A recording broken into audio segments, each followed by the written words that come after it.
In this video we're going to have a look at setting up MC Terrain in the high definition render pipeline. So we'll start by creating a new project.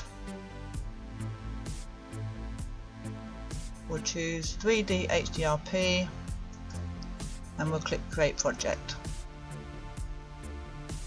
So the project has been created, so the first thing we're going to do is close that, and then we're going to import MC Terrain.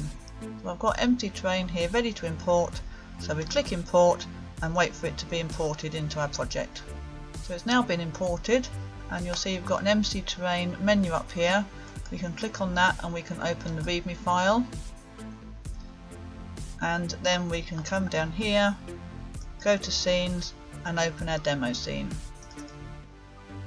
Now the first thing you'll notice is that our temporary player character is pink. That's because his materials aren't set up yet for the high definition render pipeline. So we go back to the MC Terrain menu and we can go update demo scene materials to HDRP. So we click on that.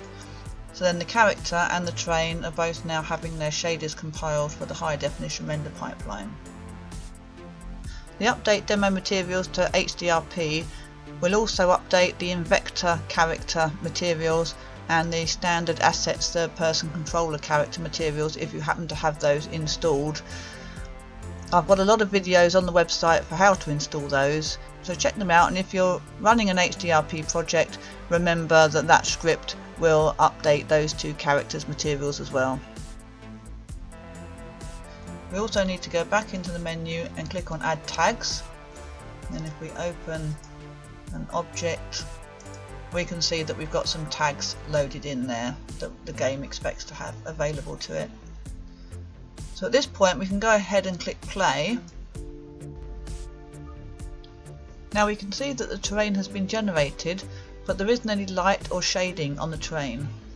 And that seems to be because the scene was created in the standard render pipeline, so the directional light hasn't been enabled, so we need to click on that to enable it.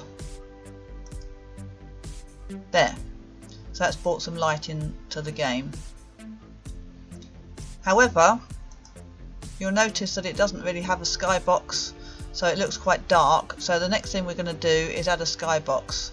There, so I've stopped the game, we'll go over here, we'll right click, we'll go on volume, and we'll do sky and fog volume there. So we'll leave it at its default settings, and we'll try running again now and see how it looks. There, I think you'll agree that's a vast improvement on what we had when we first started. So we can move our character around, and now we've got the light and the shadows as we would expect from the game. So we'll stop that, and if we go back to the README, you'll notice down here it says important. The asset only comes with a very basic player avatar. So before you get into this in any more depth, you'll need to add a better player avatar. So I've got a lot of videos on the website that explain how to add different player controllers to the game. So check those out before you get any further into it, so you've got a better player avatar. That's all for this video. So check out the website for other videos on MC Terrain and for full documentation of the project.